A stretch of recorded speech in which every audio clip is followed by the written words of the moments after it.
Meine Damen und Herren, wir haben auch diskutiert natürlich über das Thema des Klimaschutzes, ein zentrales Thema gerade für die Philippinen. Es ist eines der Länder, die am meisten von den Folgen des Klimawandels betroffen sein, manchmal befürchtet werden muss. Darum ist Zusammenarbeit in diesem Fall sehr wichtig und wir wollen das auch tun mit den Fähigkeiten, die wir haben, etwa wenn es um den Einsatz erneuerbarer Energien geht. Für uns alle zusammen ist wichtig, dass die Welt, in der wir leben, Regeln folgt. Die wichtigste Regel ist im Übrigen die, dass mit Gewalt keine Grenzen verschoben werden und dass der Frieden zwischen den Ländern im Mittelpunkt dessen steht, was für die Zukunft wichtig ist. Und da sind wir beide sehr engagiert, das möglich zu machen. Es gilt natürlich ganz besonders für die Fragen, die uns jetzt in der Welt bewegen. Einmal hier in unserer Region. Der russische Angriffskrieg auf die Ukraine hat die ganze Welt berührt. Die ökonomischen Auswirkungen sind dramatisch, aber unsere Position ist auch gemeinsam sehr klar. Wir verurteilen den Angriffskrieg Russlands und wir sehen in ihm eine furchtbare Verletzung der internationalen Regeln, über die ich eben gesprochen habe. Russland versucht einfach mit Gewalt sein Land zu erweitern. Das ist etwas, was nicht akzeptabel ist. Es verletzt die territoriale Integrität der Ukraine. Und deshalb kann ich für unser Land sagen, wir werden alles tun, um die Ukraine bei ihrem Verteidigungskampf zu unterstützen. Schon heute sind wir in Europa das Land mit den meisten Unterstützungsmaßnahmen, auch was Waffenhilfe betrifft, und in der Welt nach den USA die Nummer 2. Wir haben uns auch sehr sorgfältig unterhalten über die Entwicklung im südchinesischen Meer. Da geht es eben auch um die Einhaltung des Völkerrechts, die Freiheit der Seewege und das internationale Seerecht. Und wir setzen uns dafür ein, dass das UN-Seerechtsübereinkommen von allen beachtet wird. Das setzt verbindliche Regeln fest für die Abgrenzung von Seegebieten und die friedliche Streitbeilegung auch in dieser Region. Und was die Philippinen betrifft, hat es dort schon 2016 eine wichtige Entscheidung gegeben. Wir wollen im Übrigen alles tun, um Spannungen auf friedliche Weise zu lösen. Deshalb sind die ASEAN-Verhandlungen über einen Code of Conduct sehr wichtig. Deeskalation ist das, was immer an erster Stelle stehen muss. ASEAN ist ein wichtiger Akteur in der Region. Wir wissen um den Mehrwert der regionalen Zusammenarbeit in diesem Bereich. Wir haben uns eine Menge vorgenommen und auch vieles miteinander besprochen. Ganz konkrete Projekte konnten wir heute miteinander bereden und wir werden arbeiten an einer Roadmap für die Weiterentwicklung unserer Beziehung. Ich jedenfalls möchte mich noch einmal bedanken, Herr Staatspräsident, für Ihren Besuch. Das ist ein sehr wichtiges Signal für die deutsch-philippinische Freundschaft und für den weiteren Ausbau unserer Partnerschaft. Thank you very much, His Excellency Chancellor Olaf Scholz. I'd like to greet also the members of the German delegation and the delegation that has accompanied me here. Good afternoon. First and foremost, I would like to express my appreciation to the Chancellor for his gracious invitation for me to come and visit Germany. I am very pleased as Germany is a very important partner to the Philippines. And I'm honored that this visit coincides with the 70th anniversary of diplomatic ties between the Philippines and Germany, which were established in October of 1954. I look forward to the commemorative activities to be undertaken here in Germany and in the Philippines in the coming months. My meeting with Chancellor Scholz was productive and insightful. We discussed the importance of advancing peace and development in the Philippines. As like-minded partners, we reaffirmed our commitment to promoting the rules-based international order, extending our commitment beyond our own regions to contribute to the broader global community. On defense cooperation, Germany has been providing training to the personnel of the armed forces of the Philippines since 1974, making Germany the second oldest formal defense partner of the Philippines. And I express the Philippine government's openness to discussions and cooperation that go beyond training and into new areas such as cyber and maritime domains. I also express our appreciation for Germany's continuous support for the capacity building of the Philippine Coast Guard. Before my arrival to Germany, the joint declaration of intent on strengthening cooperation in the maritime sector between our two countries' transport agencies was already signed. I am heartened by Germany's increased interest in enhancing maritime cooperation between our two countries, and I welcome more initiatives to enrich this relationship. We also discussed ways to enhance trade and investment. Germany was the Philippines' 11th trading partner in 2023 and has been a major source of foreign direct investment. We welcome the presence of notable German companies to our country that have been there for a while, such as Siemens, Lufthansa, Deutsche Bank, Bayer, Bosch, amongst others. I underline the Philippines' strong economic outlook with a GDP growth of 5.6% in the last year, outpacing some other economies in our region. Our economic dynamism is driven by strong domestic consumption, supported by a diverse labor market, a growing services industry, and remittances from our overseas workers. Investing in the Philippines is now a more attractive option, given the legal reforms that allow full foreign ownership on certain sectors, such as railways, airports, expressways, telecommunications, and renewable energy. We continue to find ways to build upon our already strong economic collaboration, taking it to new heights. The Philippines would like to cooperate in the areas of manufacturing, construction, and infrastructure, IT BPM, innovation, and startups, as well as renewable energy and minerals processing. Climate change and cooperation between countries is also a significant facet of the partnership between the Philippines and of Germany. I thank Germany for its leadership and commitment in the field of climate finance and its strong support for the Loss and Damage Fund created at the 28th United Nations Climate Change Conference in Dubai last year. I conveyed the Philippines' bid to host the Loss and Damage Fund Bank in the Philippines.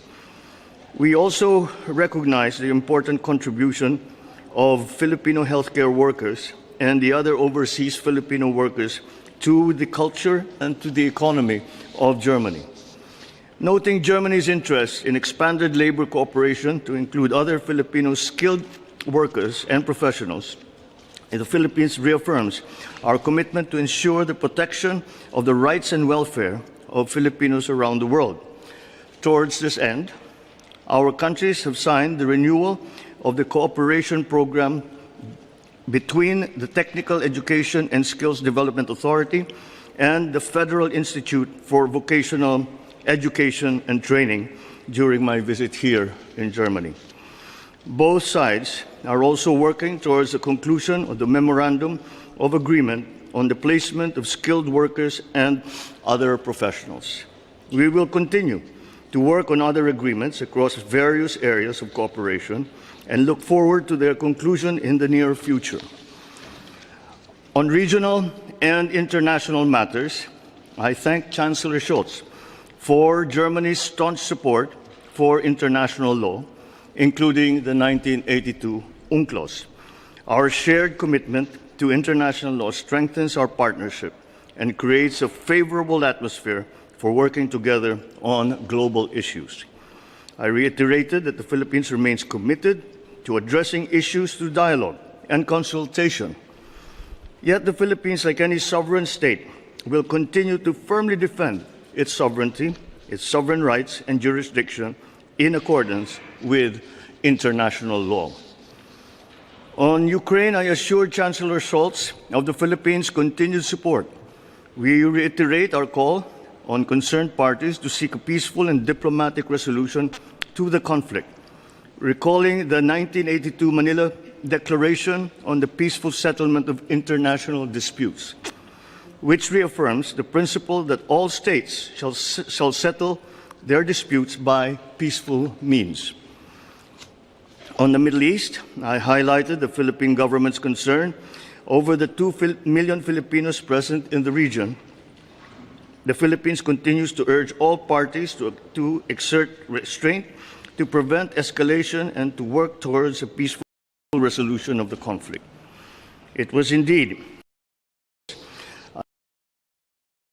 I wish to express my appreciation to the government of Germany, the German people, for their gracious hospitality extended to me and the entire Philippine delegation.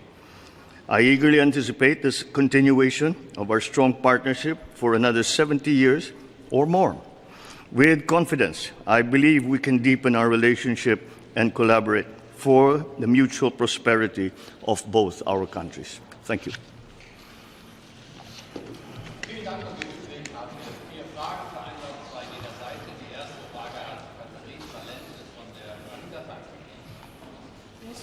Good afternoon, Mr. President and Mr. Chancellor. German Foreign Minister Annalena Baerbock earlier said that the Philippines and Germany have agreed to boost its maritime cooperation in the South China Sea. What assistance is Germany offering to the Philippines to help us defend against China's aggression in the West Philippine Sea? Thank you.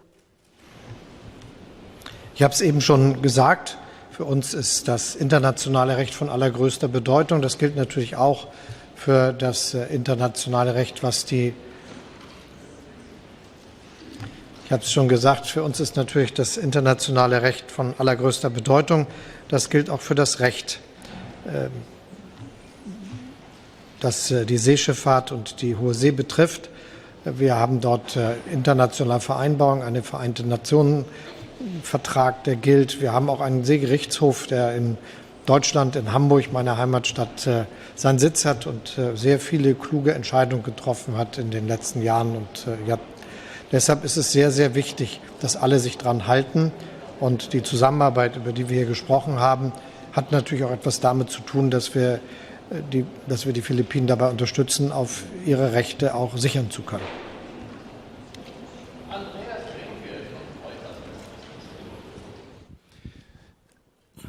Eine Frage an den philippinischen Präsidenten, auch zum südchinesischen Meer. China hat Vorschläge vorgelegt, neue Vorschläge, wie man einen Konflikt vermeiden könnte. Ihre Regierung hat sich ablehnend und skeptisch gezeigt. Könnten Sie bitte einmal ausführen, was genau die Kritikpunkte sind, die Sie gegenüber diesen chinesischen Vorschlägen vorgebracht haben oder haben? Und Herr Bundeskanzler, zu dem Thema Ukraine. Es gibt aus der EU sehr, sehr unterschiedliche Äußerungen mittlerweile zu dem Konflikt. Bodentruppen will ich gar nicht erwähnen, das war letzte Woche. Aber jetzt hat der ungarische Ministerpräsident nach einem Treffen mit Herrn Trump gesagt, kein Penny mehr für die Ukraine, habe ihm der US-Präsident versichert, das sei genau der richtige Weg. Gleichzeitig fordert der polnische Präsident, die Verteidigungsausgaben auf 3% des BIP zu erhöhen. Haben Sie die Hoffnung, dass die EU auch nächste Woche noch zusammenstehen kann, was die Ukraine angeht? Und wie beurteilen Sie diese beiden Vorschläge, 3%-Ziel und kein Geld mehr für die Ukraine? Danke. Well, second question first. It is not really for me to comment on what might be the results of the upcoming presidential election in the United States and the policies that the new president or the re-elected president will undertake. But we of course watch with great interest and we relate all those policies towards, for example, NATO, to the situation back home, back in our region in the Indo-Pacific. On the first part of the question, we have not rejected any proposals that China has made to us. But the premise is something that we question. And that premise that China has made is that their territory follows what is now described as a 10-dash line. This is not recognized by any country, any international body, certainly not by the Philippines. Our baselines have been well established for years now. We have the economic zone that China has already intruded upon. And until that premise that China has made in terms of all its discussions with the Philippines then it's very difficult to see a way forward, because it is, for myself, for example, as I always explain,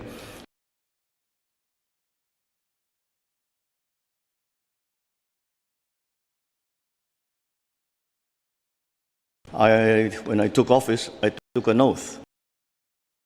Describes and defines the territorial area, maritime and land-based territory of the Philippines. And it is my duty, I have no choice but to defend that, and we will continue to do that.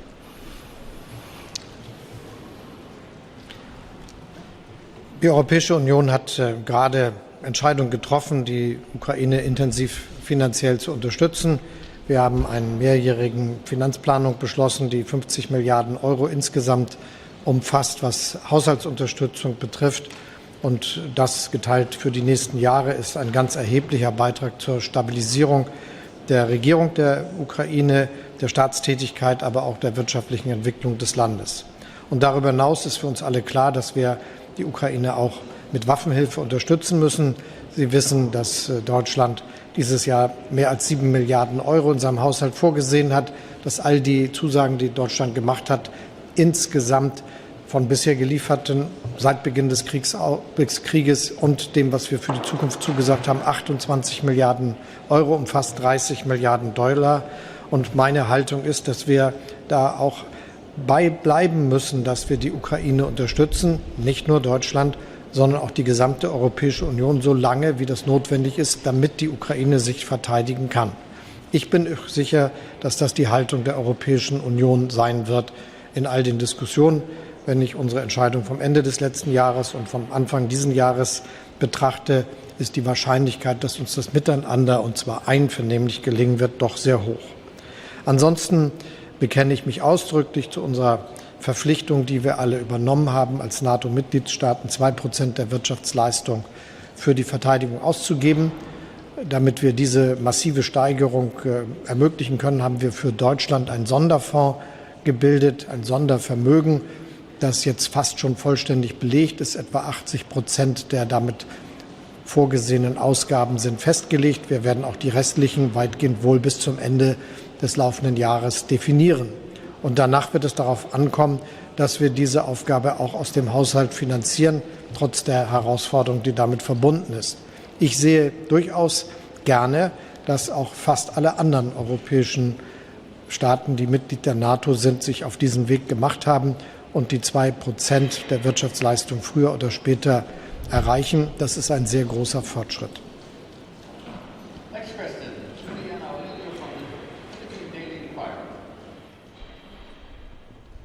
Good afternoon, Mr. President and Mr. Chancellor. The two transportation agencies of both Germany and the Philippines signed the joint declaration of intent to strengthen cooperation in the maritime sector. I have two questions related to this. First, what forms of cooperation do we expect from this agreement? And what specific outcome does Germany and the Philippines expect or have in mind in facilitating maritime trade and mobility? Thank you. Deutschland ist ein Land, das in den letzten Jahren einen großen Teil seines wirtschaftlichen Aufschwungs und wirtschaftlichen Wohlstandes dadurch möglich gemacht hat, dass Arbeitskräfte aus Mitgliedstaaten der Europäischen Union im Rahmen der dort herrschenden Freizügigkeit von Arbeitskräften, aber auch aus aller Welt in Deutschland mitgemacht, angepackt haben und dazu beigetragen haben, dass die Aufgaben, die hierzulande anfallen, auch erledigt werden können. Zu den Ländern, aus denen viele kommen, die da hier mit angepackt haben, gehören traditionell die Philippinen. Und wir wollen mit all dem, was wir jetzt machen, die Bedingungen dafür weiter verbessern. Das Abkommen dient dazu, dass wir insbesondere in einem Feld eng zusammenarbeiten, das für die deutsche Volkswirtschaft sehr prägend ist. Alle wissen, dass die Berufsausbildung, die Lehre, das Vocational Training etwas ist, das gerade in Deutschland für die Berufstätigkeit, die Erwerbstätigkeit von allergrößter Bedeutung ist. Ja, wir haben sehr viele, die heute auch an Universitäten ausgebildet werden, aber Deutschland ist das Land, das über eine überdurchschnittlich hochqualifizierte Arbeitnehmerschaft verfügt, wegen der Berufsausbildung. Und deshalb ist es für die weitere gute Zusammenarbeit zwischen den Philippinen und Deutschland sehr wichtig, dass wir genau in dem Bereich der Zusammenarbeit in diesen Fragen Berufsausbildung, qualifizierter Weiterentwicklung eng miteinander kooperieren. Das wird auch die Chancen von Arbeitskräften aus den Philippinen in Deutschland erhöhen, die sich auf den Weg machen wollen.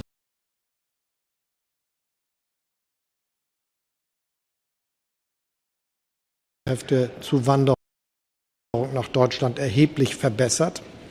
Das ist wahrscheinlich das fortschrittlichste Gesetz, das es in der Welt im Vergleich gibt, weil wir wissen, dass unser Wohlstand davon abhängt, dass uns das auch in der Zukunft gelingt. Und das ist natürlich nur dann der Fall, wenn es gut ist für diejenigen, die kommen und gut ist für die Volkswirtschaft hier. Und darüber die konkreten Bedingungen festzulegen, die Zusammenarbeit zu verbessern, das ist das, was wir uns vorgenommen haben und wo wir selbst ein großes Interesse dran haben. Also, wie ich finde, etwas, das sehr in die Zeit passt in einer Welt, die global zusammenwächst.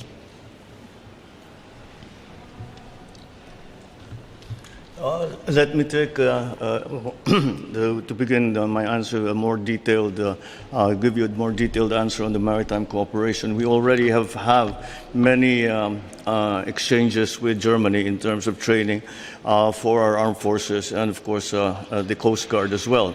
And that we have agreed with the Chancellor to expand that because it really it has to be recognized that the South China Sea handles the 60% of the trade of the entire world. So it's not solely the interest of the Philippines or of ASEAN or of Indo-Pacific region, but the entire world. And that's why it is in all our interest to keep it as a safe passage for all international commerce that goes on in the South China Sea.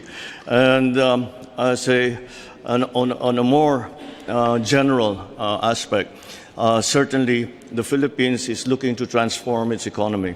That transformation can only occur when our workforce is, I think the buzzwords that everybody uses now is upskill and reskill.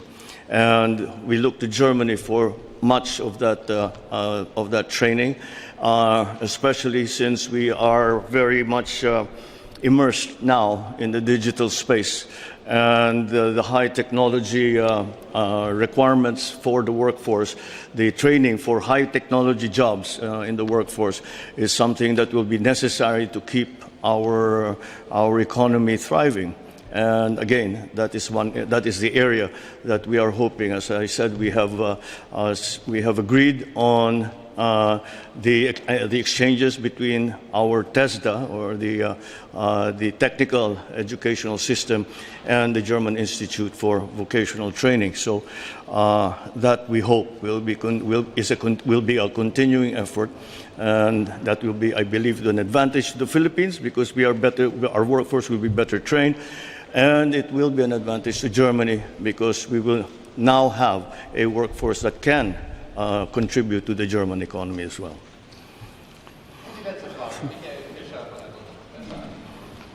Vielen Dank, Herr Bundeskanzler. Sie planen für das Frühjahr ja auch eine Reise nach China, Ihre zweite China-Reise. Mit welchen Erwartungen und Zielen reisen Sie diesmal nach China? Bei der letzten Reise stand ja der Ukraine-Konflikt sehr im Mittelpunkt. Haben Sie da weiter die Hoffnung, dass China Einfluss auf Putin nehmen kann, was die Lösung dieses Konflikts angeht?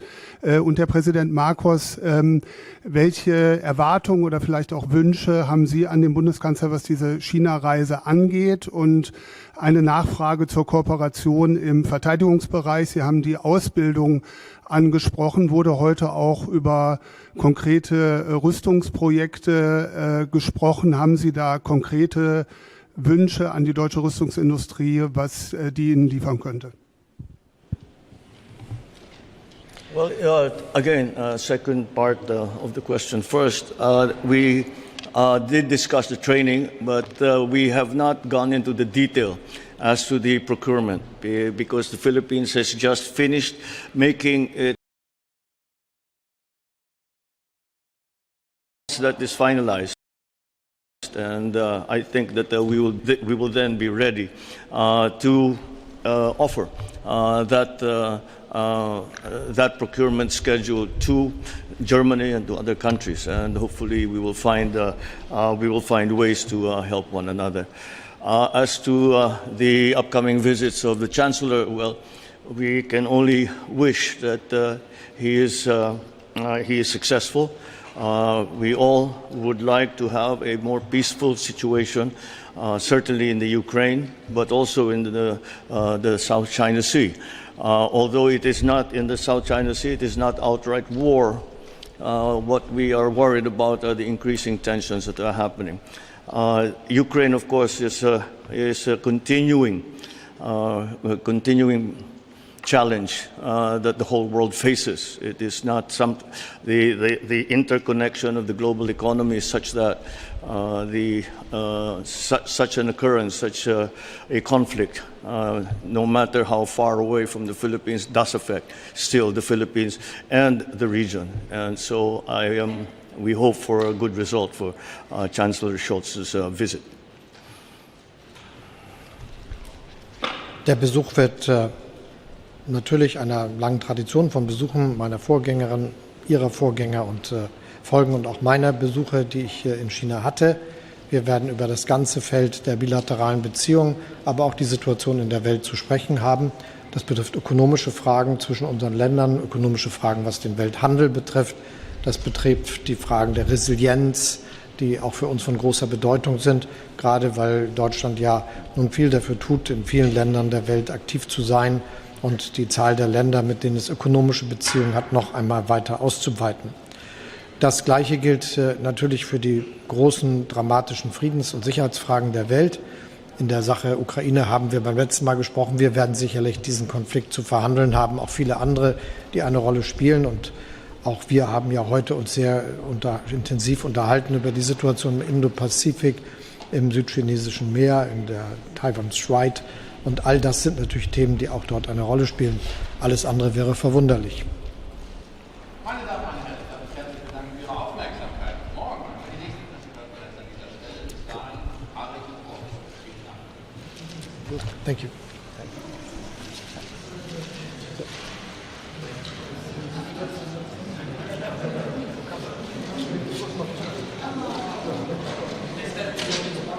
Thank you.